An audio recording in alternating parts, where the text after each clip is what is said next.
Hi friends, Hindi recorded channel में आप सभी का स्वागत है। दोस्तों, ये जो गोदान उपन्यास है ये मुंशी प्रेमचंद की सबसे उत्तम रचना मानी जाती है। वैसे तो मुंशी प्रेमचंद ने जितनी भी कहानियाँ, जितने भी उपन्यास लिखे सभी एक से बढ़कर एक हैं, लेकिन उन सब में गोदान का अपना एक अलग महत्व है। इसमें उन्होंने समाज में बहुत सी समस्याओं को भी उठाया है।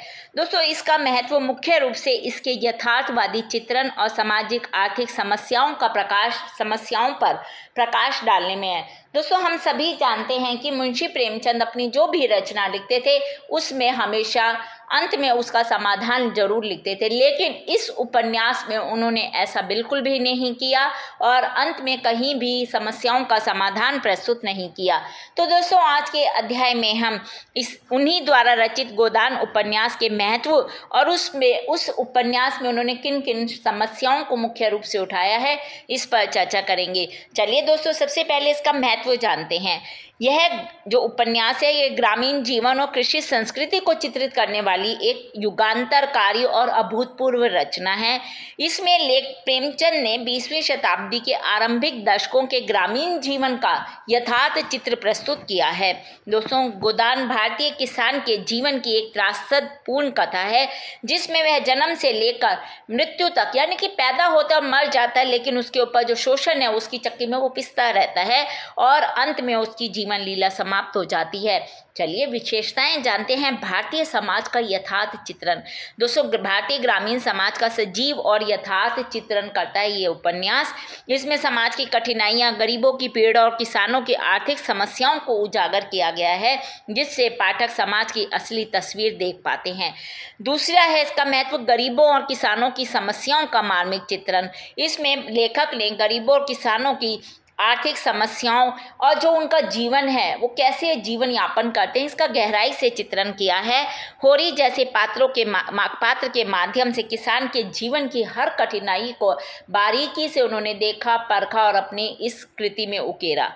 सामाजिक रूढ़ियों पर प्रहार। गोदान में समाज की कठोर और रूढ़िवादी परंपराओं का चित्रण किया गया है, जो कि गरीबों और निचले वर्गों पर अत्याचार का कारण बनती हैं। दोस्तों, इस उपन्यास में लेखक ने दिखाया है कि कैसे ये परंपराएं गरीबों के जीवन को और भी कठिन बना देती हैं। भ्रष्टाचार और शोषण को उजागर। इस उपन्यास में लेखक ने जो साहूकार, जमींदार होते हैं और पंडित दाता दीन जैसे इनके द्वारा जो ये लोग जो अपने साथ काम करने वाले गरीब मजदूरों का, खेती जो किसान होते हैं इनका किस तरह से शोषण करते हैं, इस वास्तविकता को दिखाया है। लेखक ने दिखाया कि कैसे ये लोग गरीब किसानों की और श्रमिक वर्ग की मजबूरी का फायदा उठाते हैं।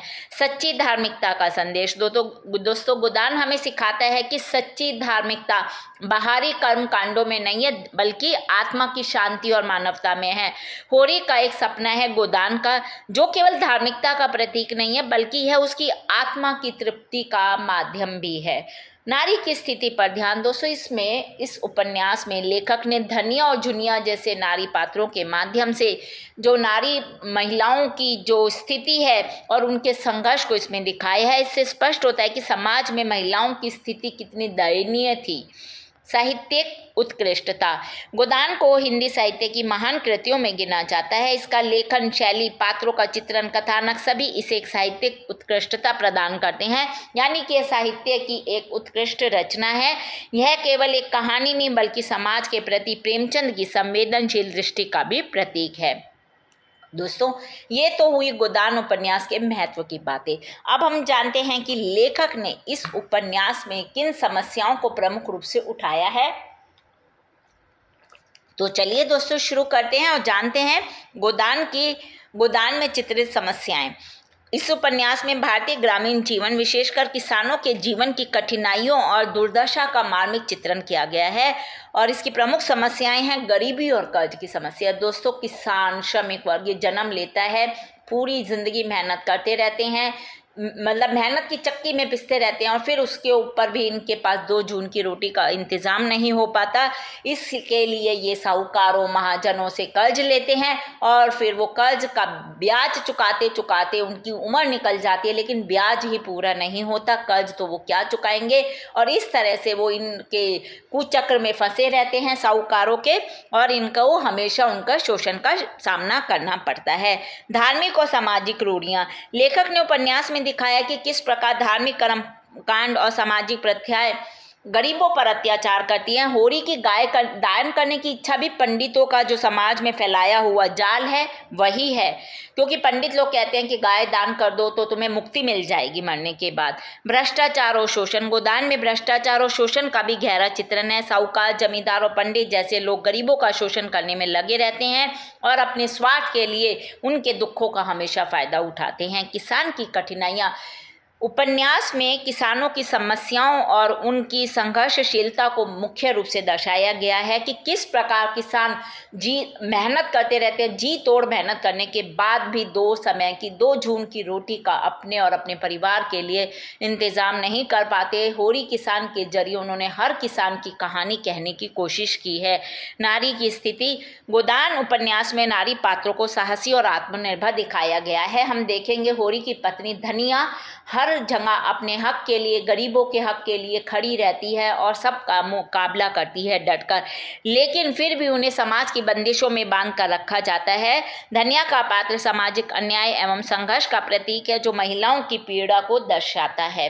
तो दोस्तों, ये हमने आज के अध्याय में मुंशी प्रेमचंद के गोदान उपन्यास का महत्व और उसमें चित्रित क्या समस्याएं उस पर चर्चा की।